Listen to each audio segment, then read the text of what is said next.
Good afternoon, everyone. My name is Sean Timmons. I'm the managing partner of Tully Rinckey PLLC's Houston, Texas office, and I handle cases around the world. Houston is a very good logistics hub, meaning you can get to each coast of the country in relatively equal time and to multiple airports around the world. So it's a good spot to be physically located, keep the family parked, and Sugar Land, Texas, where my office is, which happens to be the number 2 or 3 best city in the country to live in, according to the latest publication I just read, which is interesting. But it's a beautiful community. My office is located in. We handle matters around the world for the military and for individual employees, primarily on the plaintiff side, but some on the defense side. I have a lot of experience in private practice now after being a military JAG. I've been in private practice for about 13 years. I've been a lawyer for, well, I've been in the legal community for over 20. I've been a lawyer for 17, and I handle cases all over the state of Texas and all over the world. We've achieved quite a few good outcomes. One of my specialized niches is employment law USERRA claims. That's Uniform Services Employment Reemployment Rights Act, handling matters on behalf of veterans. So a large number of attorneys don't have any military experience. Not only do I have military experience, but so do 20 other attorneys at our firm. We are probably the largest law firm in the country with 20 plus veterans who are also attorneys. We have 70, 80 attorneys, but more than 20 of us served in the military. Many of us served in the military as attorneys for the military. I had the dual role of also having been a prior combat arms soldier. So that's a unique aspect of our firm. It's pretty rare to find that many veterans in a law firm, especially a law firm of 70 plus attorneys. So that being said, that's a little bit of background about me. I have a practice that handles employment claims and handles military claims. And today we're going to talk about specifically a very niched area of employment claims. We're going to go over the general overview of the arbitration of employment law disputes, and I decided to make it a little flavorful by adding the scope international. Why international? Well, because we're here in Texas, and in Texas you have multiple employers that are part of the Fortune 500. That's Austin, Texas, and Houston, Texas, have a large number of Fortune 100 companies. In fact, I believe Houston, Texas has the second most Fortune 100 companies to Manhattan. We have an office in Manhattan. We have an office in Houston, Texas. So we encounter employees of major employers every day in the consultation process. If you are a senior executive of an employer and you're highly compensated and you're being forced out or you have a dispute, you may have signed an employment contract. Generally, in Texas and across most jurisdictions in America, it's right to work, meaning you can get terminated for your job for almost any reason as long as it's a lawful reason, not illegal, not based on a protected characteristic under Title VII. However, if you are highly compensated, it's generally advantageous to have an employment agreement. So if you're making $250,000 a year or more as a director or of an organization or a senior leadership role, you probably have an employment agreement you signed. And in your employment agreement, you probably waived away your right to contest disputes through the normal federal court litigation process. You probably agreed to mandatory arbitration. If you agreed to mandatory arbitration, you may see your claim for wrongful termination, unpaid wages, denial of proper bonus, denial of proper promotion, maltreatment at work, hostile environment, whatever your claim might be, you may have to have it adjudicated at an arbitration in lieu of federal court, meaning the terms and conditions of your employment agreement likely govern dispute resolution. And if you signed a document indicating consent to mandatory arbitration, then that's where we're going to end up as far as a venue in the arbitration process. Arbitration in this country is governed by generally the principles of contract law. And if you consent to arbitration, then that may be the forum where you end up. First off, what are we not going to discuss today? I want to make this clear. We're not going to be discussing the EEOC charge process. If you are a victim of discrimination, meaning you believe you've been fired for being Jewish or a female or national origin because you're from Mexico or Brazil, or you think you were targeted because you're Asian, or any other unlawful basis, why you may have a valid EEOC claim. that you would go to the EEOC and you'd either have an attorney or you yourself would get an appointment and you'd have a charge and an investigation. That's not the scope of today's presentation. Today's presentation is designed for the situations where contractually you may have waived your right to go to the EEOC and you have to take your dispute specifically to arbitration. Even if it's a violation of a statutory protection, you may have consented to the dispute being resolved via arbitration. So you won't go to the EEOC.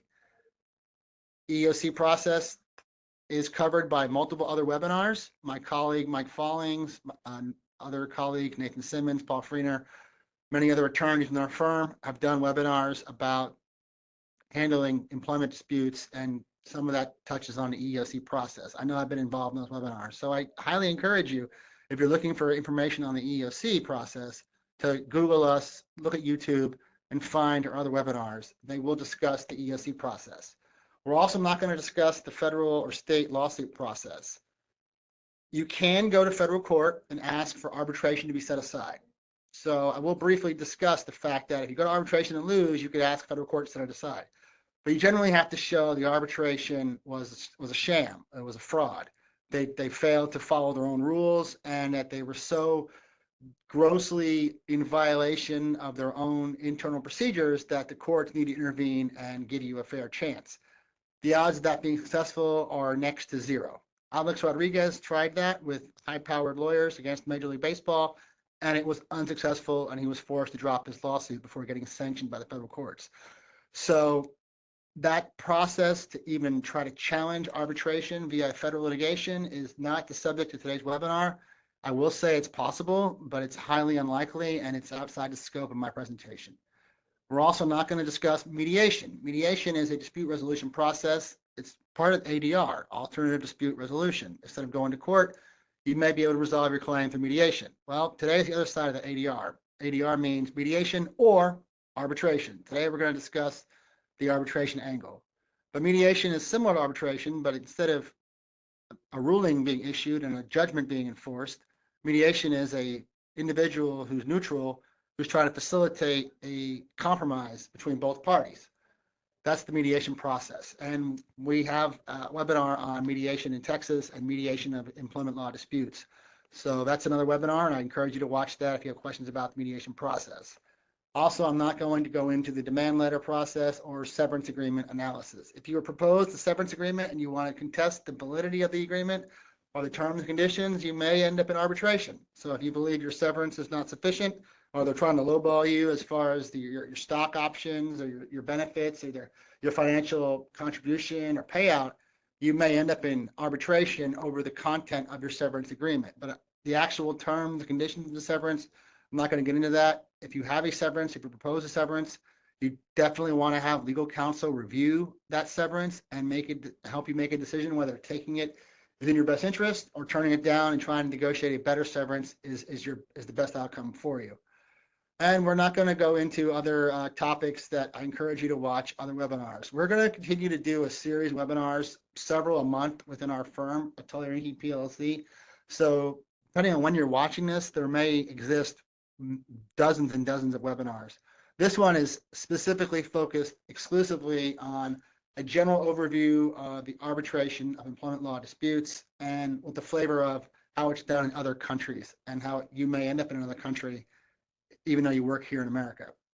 Let's go down to the next slide. Okay, formal requirements for arbitration to be applicable. Okay, generally you can propose arbitration to your employer or your employee if you are the employer, and if both sides consent, that can be the venue for the resolution of the dispute. How it happens automatically, kind of by autopilot, is if you, on page 50 of your contract, there's a term and condition in there saying you agree to waive your right to litigation in federal court, and you agree to mandatory dispute resolution via arbitration governed by the rules of the American Arbitration Association or the London Arbitration Association or the XYZ Association of Arbitration. There's no such thing as the XYZ. I'm just saying that as a gap filler because it could be any number of different associations that handle arbitration. The most common, I believe, is the AAA, the American Arbitration Association here in the United States. However, there's some around the entire world, and almost every country has, well, not every country, but many countries with advanced economies have arbitration associations. In the event arbitration is in your agreement, you want to look at the terms, conditions of it. That'll help you identify venue. Is it going to be in Manhattan, Chicago, Los Angeles, Miami, Houston, Texas, Austin, or could it be a number of possible places? Is it going to be done in person? And since 2020, is it going to be done remotely? There are many Zoom-based arbitrations today, or remote mean arbitrations. You don't actually have to physically show up in somebody's room for a proceeding anymore. In the past, you had to do it located physically. I remember a professor in law school describing to me he had arbitration for dispute resolution in Norway, and he had to fly 13 witnesses from Houston, Texas to Norway to present testimony in a mandatory arbitration over a car dealership import-export dispute resolution. And he was describing to the classroom when I was in law school the headache of having to get 13 witnesses to Norway from Houston and how all that worked out. And Norway is a good example. There's Norwegian oil assets here in Houston, Texas. Norway is a big producer of oil, and Houston is the energy capital of the world. So you have Norwegian companies operating in Houston, Texas. You also have Houston-based oil companies helping out in Norway. So you may have a dispute resolution that could happen in Norway if you consent to that being the venue for the resolution's dispute. And I know that specifically because one of my law school professors described in detail about his personal experience in private practice going to arbitration in Norway. Well, that's where it got the sprinkle of the idea in my head almost 20 years ago about this being something that would be interesting, an interesting area of practice. When I finished the JAG Corps, the military graciously paid for me to go get further education for the post 9/11 GI Bill, and my post-JAG education at the University of Houston was specifically in international law. So I hold an LLM in international law. And international law, some of the courses I took were conflicts of law, the dispute resolution of international trade disputes, international labor law disputes, and other areas of cross-border transactions, cross-border disputes. And I will say there's been a general trend that's only accelerated in the last a couple of decades of globalization and formalization of dispute resolutions internationally, meaning just like you find a McDonald's in most countries in the world that have advanced economies, you'll find dispute resolution via arbitration in most countries of the world. And ironically, well, not ironically, but an interesting fact beyond that is most of it's done in English, even if it's in, say, Brussels or Milan, Italy, or other countries that have arbitration. The general rule is the resolution of these disputes is conducted in the English language. However, it's good to have knowledge of other languages of local cultures and local venues to communicate with the population and to potentially read the documents associated with the dispute to avoid translation services. However, most arbitrations are done commonly in the language of commerce, which happens to be at the current time English. There's a lot of animosity about that because in France, for example, 100 years ago, the language of international commerce was French. So the French people are very proud of their language and they're very proud of their culture. And if you go to France and you speak to them in English, you may get responded with a lot of rude invective, insults or a lot of dirty looks. I've personally experienced that in Quebec and in France. And it's interesting because there's a lot of hostility because they know, they have knowledge of the fact that at one time, especially during the time of Napoleon and up until about maybe 100 years ago, the international language of commerce was French. Today it's English. Maybe tomorrow it'll be Chinese. I don't know. But at the current moment, the language generally used across venues internationally is English when it comes to dispute resolutions. That being said, there's hundreds of languages around the world and millions of people speak languages other than that. So I'm not trying to say anything other than the fact that arbitration is generally conducted in English, and you can find the rules for any venue around the world generally printed or published in the English language, which makes attorneys in America available to practice internationally, and it makes it more difficult for international practitioners from other countries to practice here because of the language barrier. So Just another thing to keep in mind. But that's the international formal requirements. It has to be done contractually. So let's go down to the next slide.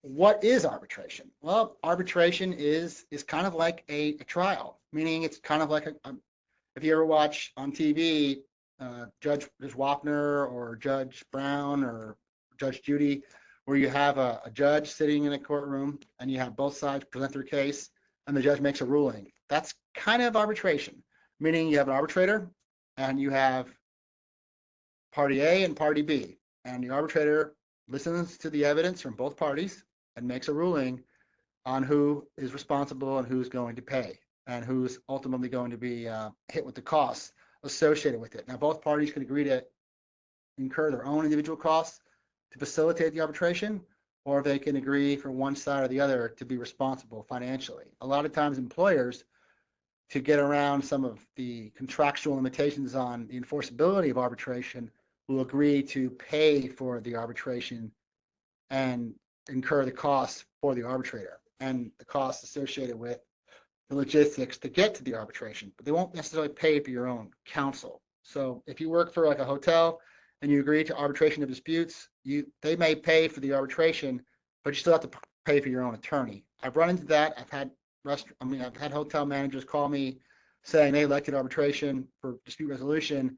They needed the counsel, and they thought that, the hotel was going to pay the attorney, and that wasn't true. The hotel paid the arbitrator. The hotel even paid for their hotel and logistics to physically go to the location, but you still have to pay for your own counsel. So if you wish to have counsel at an arbitration on your behalf, you generally have to pay out of pocket for that individual up front. You can potentially recoup those fees at the conclusion of the arbitration if you win, and you're awarded a recoupment of fees associated with the dispute resolution. But generally, in order to retain an attorney ahead of time, you have to pay out of pocket for that. It's not something that you can generally take on a contingent type relationship because it's not an injury. It's not like a State Farm insured situation where State Farm is going to pay a certain amount of money based on the prior claims. Every dispute that's resolved through arbitration is different factually, and since there's not any set parameters, you're going to have to generally pay out of pocket for an attorney to advocate for you, whether you're a business or you're an individual seeking dispute resolution through the arbitration process, such as enforcement of your say, stock payment that you should have received prior to separation, or your stake in the IPO valuation. So if a company goes public and you were one of the founders, and then the board of directors vote you out, and they're trying to stiff you on the money you should have received post IPO of the stock price, you may have a valid dispute, and you may have a claim worth in the millions of dollars. So if your company went public at $10 a share, and now it's $100 a share, and they try to throw you out the window before you can sell your shares and they're fully vested, you may have a claim that's worth millions of dollars, and at that point it's going to be worth having counsel to pursue dispute resolution here and try to get a resolution that's in your favor or a compromise before the proceedings commence that results in a settlement of your dispute.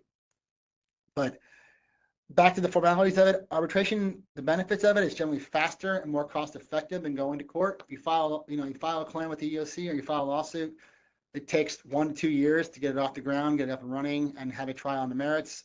Arbitration can generally be done within months. It's not immediate, like you file the demand for arbitration tomorrow and you have a hearing the next day. It doesn't work that fast. It's not Hollywood level. But if you initiate the dispute in January, you may have a resolution by May or July, 3 to 6 months down the road. A lot faster than a federal lawsuit.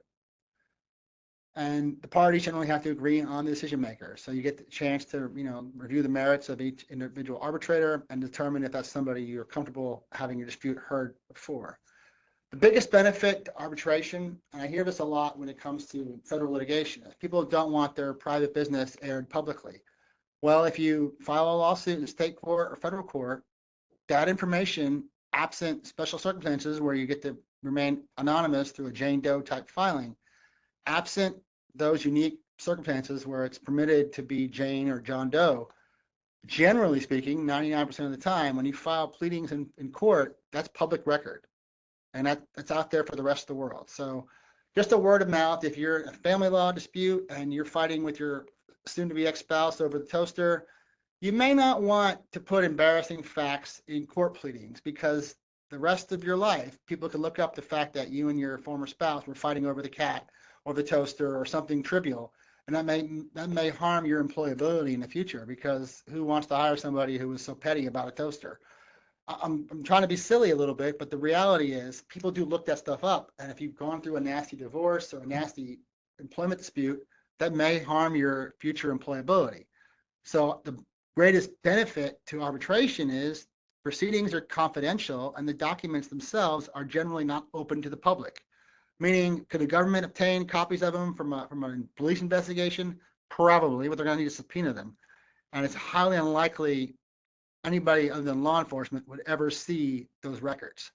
So arbitration disputes are confidential. So if you want to have a contentious dispute over something relatively private that you don't want the public to know about, arbitration is the best place to do it, because it's not publicly available, accessible. You can print it out and have it for the rest of the world to see type resolution dispute. It's private.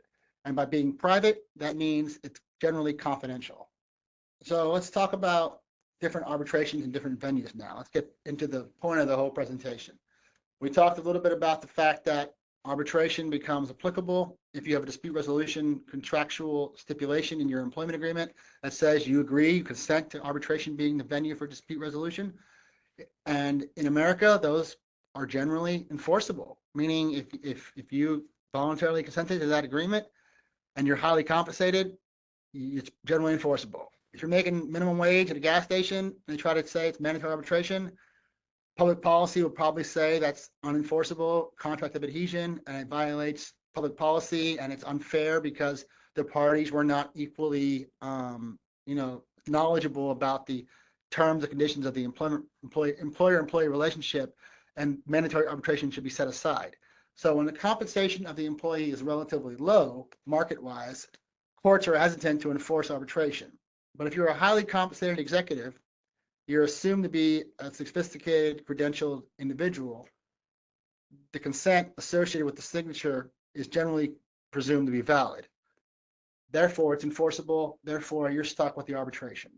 So what if you end up working for a company based in the UK and you live in Austin, but you sign an agreement saying you're going to go to London if you have a dispute resolution? Well, you may end up physically in London or via Zoom with the London process. So let's talk about arbitration in London. The UK, like America, has very similar judicial process. And in the UK, arbitration is generally favored as a dispute resolution process in absence to, say, a general court filing. So the UK Arbitration Act 1996 governs arbitrations in the UK. And what I can tell you from a very high level point of view is the UK encourages dispute resolution from employment process via arbitration. So if you work for a UK-based employer in America, but the headquarters is in the UK, and you wish to dispute the terms and conditions of your employment or challenge them for what they've done to you, you may have to do that in the UK. You don't necessarily need a UK licensed attorney. You may be able to use an American-based attorney, but you will potentially have to deal with the rules governing dispute resolution via arbitration in the UK. Let's go down to the next slide, slide 8. Again, why does the UK encourage arbitration via court filings? The same reason people in the United States do. It's because it's confidential generally. And embarrassing facts don't have to get disclosed. So, if there was a sexual affair at work that caused, employer-employee relationship dispute, those embarrassing facts don't have to be public record. If you have a salacious type sexual liaison at work that results in your termination of employment on allegations of harassment and other misconduct, and you file suit in federal court, those facts, those embarrassing details may be public record, and the names and circumstances of those facts could be well known for other people, which may harm your employability or just cause general embarrassment you don't want the whole world to know about. When it's done via arbitration, those messy, dirty details can be kept confidential. And that's probably the biggest benefit to it. Obviously, there's a public policy behind wanting disclosure. So if a company's conducting a scam and it's harming the general public, it's good for the public to know about this process, but that's generally why we have government enforcement actions, and the government can sue in federal court to enforce the law and expose companies for bad behavior. But a personal dispute where you may be somewhat culpable to some extent or not want your details of your private life shared, having it done via arbitration is beneficial because nobody needs to know the details. Also, if you were being paid a lot of money and you have a family tree of poverty, you don't want them to know necessarily how much money you were making, because then, just like when somebody wins the lottery, everybody in the phone book starts calling your house saying, "Hey, remember me? I need a loan because my sob story requires financial benefits, and you're flush now, so help me out." You don't want that kind of stuff generally well known. It's certainly good to keep it confidential and private. Let's go down to the next slide. Okay, so I've been promoting the benefits of arbitration pretty significantly because there are quite a few benefits. And arbitration for employment disputes is generally an accepted practice that is helpful for both sides, both the employer and the employee. And I've personally, and my team, I've represented employers to resolve disputes via arbitration, and I've represented employees resolve dispute resolution via arbitration. And it's been helpful for clients on both ends of the spectrum. You know, I'm an attorney who takes cases based on who hires me. So if an employer hires me, I'm going to represent the employer to the maximum extent permitted by the law. And if the employee hires me, it's the same way. And having an attorney who understands both sides of the aisle is good because you have knowledge of how both places work. Some attorneys, you know, will only take cases from one angle, and that's it. I think that limits their capacity to be an advocate for everybody, and I think that does them disservice to their own professional skill. And it's good to be able to have knowledge on what to do under multiple scenarios, not just one particular situation. Think of it as a restaurant. All you know how to do is make cheeseburgers.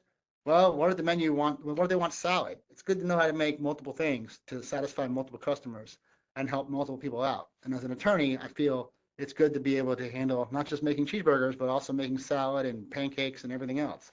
So we handle a wide variety, and our menu is pretty extensive here at this firm. And in my practice, I seem to have a diner menu with everything on the list versus just, say, some attorneys that only handle making eggs and bacon, and that's it. But everybody's free to conduct their practice how they wish. Negative arbitration are, you know, pretty significant. One, it can be unfair, especially as I described, if it's somebody who's not being compensated properly. If somebody's making $10 an hour and you're forcing them to go to arbitration for a dispute resolution, that's grossly unfair. And that's not appropriate because their remedies are limited and you're forcing them into a process they may not understand. And if they're not sophisticated enough to really comprehend the nature of the proceedings, putting them in that process is totally imbalanced and totally unfair. That's why it won't really be enforceable if they're not compensated sufficiently. Okay, a couple things. Lack of public scrutiny. It does potentially allow misconduct to go unknown for quite a long time, which is certainly, if you're the employer and you don't want embarrassing things known, why you'd want arbitration to be the dispute resolution process, because you don't want embarrassing details about your organization made public. Lack of jurisdiction over third parties. You know, courts have what's called subpoena authority. You know, they can issue a subpoena ducas tecum. They can compel witnesses to testify. They can hold people in contempt. They have a lot of power as you know, they have marshals to go get witnesses to show up. There's no such thing as like marshals to go force somebody to show up to court when it comes to arbitration. It requires consent of the parties. So there's not really a compulsory process to subpoena a witness to testify at the arbitration. There's a contractual mechanism potentially to go to court to get that relief, but that's really advanced outside the scope of this presentation. But arbitrators themselves can't really enforce an order of contempt and hold you in contempt if you don't comply with their ruling. It's just, you have to go get it enforced by a court potentially. And injunctions. Arbitrators cannot issue declaratory relief or injunctive relief, generally speaking. They can issue a decision on who should get what, and you can go enforce that judgment, but they can't necessarily give preliminary relief. So you may have to go to federal court or state court to get injunctive relief or a writ type relief. Outside the scope of this presentation, but writs are orders from the court for certain things to happen. That's not something available via the arbitration process. So if you need a protective order, you have to go to the courts for that. That's not really something arbitration can necessarily do. Now you can voluntarily agree, both parties can issue protective orders on what they will or won't share, but that's contractual and that's not something a court can, arbitrators can enforce to the extent a court can. So there's a lot of negatives to arbitration when it comes to compulsory attendance of witnesses, finality of dispute resolution potentially could be a negative if it's challenged later by a court. Interim relief can be limited, and open justice is certainly sacrificed, meaning the concept that the public should know what's going on. It's not available in arbitration because it's confidential. Okay, considerations. Arbitration is applicable for dispute resolution when it comes to restrictive covenants, bonus disputes, terminations, allegations of discrimination, but it's not suitable for every case. And it generally requires a clause in your contract that calls for that to be an option for the resolution of your dispute. In the United Kingdom, they love to use arbitration for employment disputes, generally speaking, because it keeps the courts from being clogged with civil disputes that are handled via private tribunals. So one way to get things resolved amicably or hopefully quicker is by taking it to the arbitration process. If you go to court to resolve your dispute, you're going to be clogged for years. If you want finality quickly, arbitration is generally the way to go. It can be more expensive to go into court, but it certainly offers a faster resolution to let you move on with your life quicker. And we've helped people out in arbitrations all the time. So let's go on to the next slide. So this is some more academic stuff to think about. Depending on where you happen to be practicing or where you happen to be working. For example, arbitration is highly encouraged in America, highly encouraged in the United Kingdom. However, in Germany, labor disputes governed by arbitration, even contractually, are highly discouraged. So it's possible if you are working for Siemens or another German-based company, you could consent to arbitration in Germany or in America based from a German company. But the nation of Germany itself generally discourages labor disputes via arbitration. They have specialized labor courts in Germany that handle dispute resolution, and they operate under the EU laws, and EU laws discourage this type of situation. It's a lot harder to fire an employee in many European jurisdictions than it is in America. It's more difficult to get hired in European countries too, because once you're hired, you're kind of a fixture like the furniture at the location. It's pretty difficult to get rid of you. So they don't want dispute resolution via arbitration in Germany. Now, Italy, ironically, is a little different. Italy's moved towards encouraging dispute resolution via arbitration. In my research, I learned that Italy has a whole process set up to encourage dispute resolution there in Milan between the different companies to try to, for a very long time, Italy's economy was stagnant and there was not a lot of robust activity.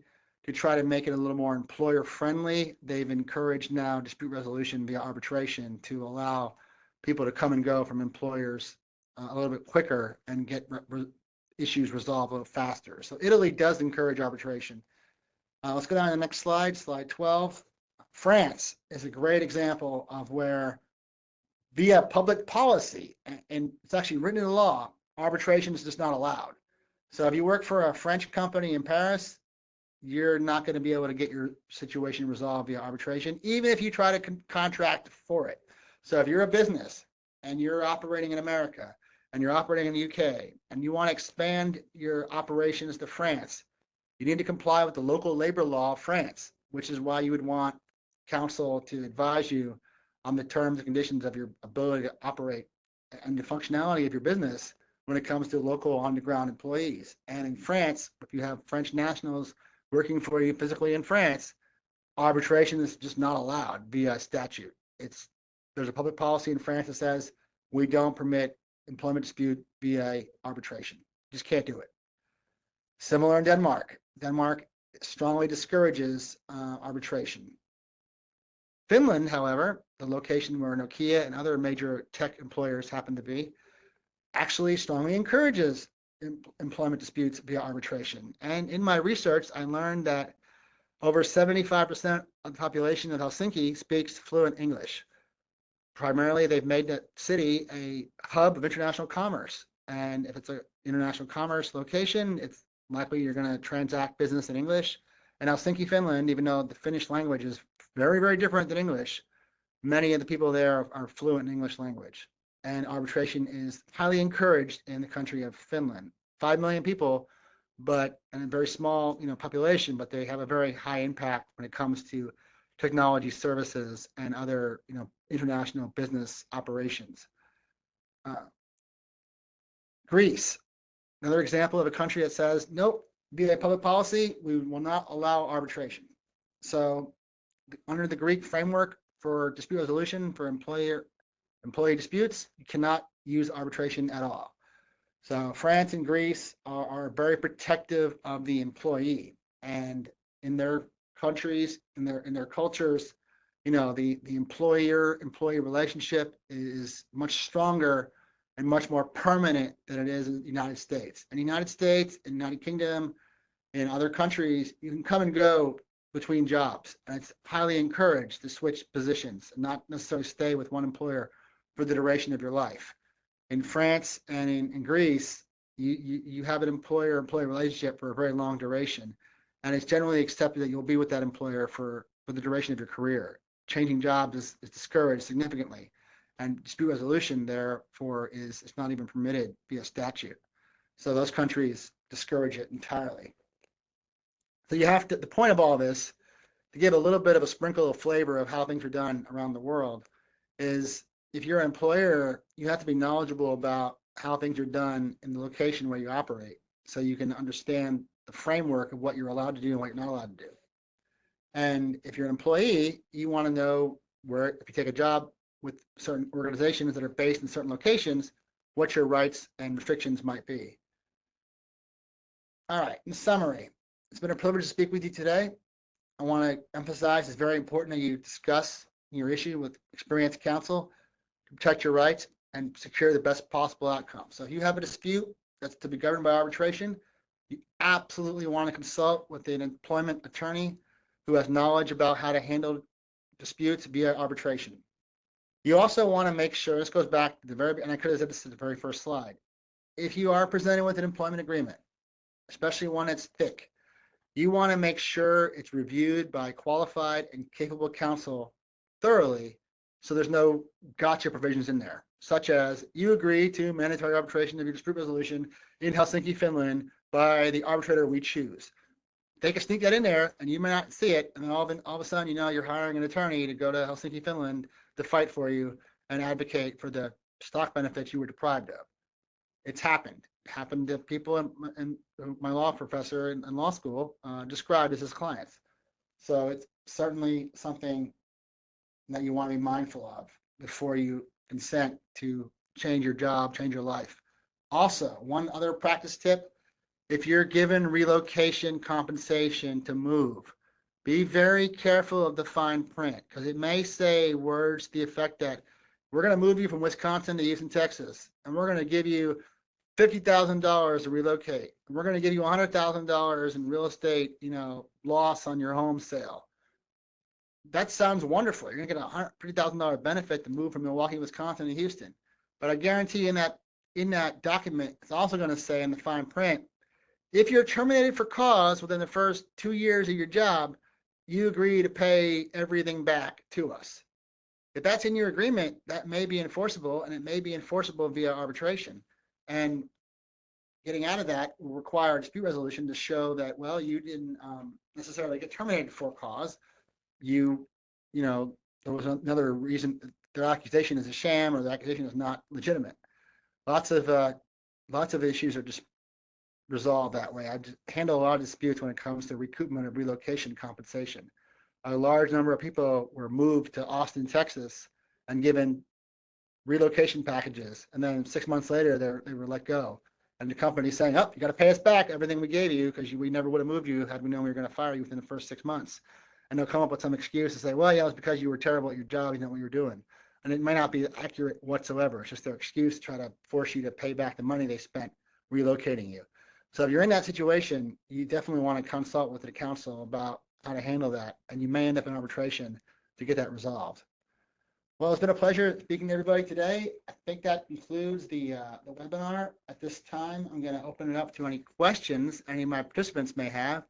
And this is your opportunity to ask questions. And let's see. Do we have any questions, Brittany? Right now, there's no questions in the chat. Okay. Well, everyone, thank you for listening to this webinar. I hope you have a great rest of your afternoon and evening. And look for other presentations. I've got several out there. Oh, I do have one. Oh, no, one question. And the question discusses, arbitration in New York and different individuals. So happy to answer that privately. Lots of different arbitrators are pretty good around the country, and I have personally been in front of several that are excellent. And my colleague, Mr. Fallings, Mr. Freener, other colleagues of mine, Stephanie, many have been in front of different arbitrators. But I would say do your research to find the best one for your situation. There's too many variables about who's good for what to give a generic response, because I could say, Bob Smith is great, but he's only great for this area. And you might want to, I would need more details to answer that more thoroughly. So anyway, have a great rest of your day, everyone. Thank you for being here. Look forward, and if you have any questions, you're welcome to reach out to us. You can contact my office. It's 832-241-5888. And if you have any feedback or questions, you're welcome to email me. It's stimmons@tullylegal.com. And you can also contact our firm at info@tullylegal.com. Thank you so much.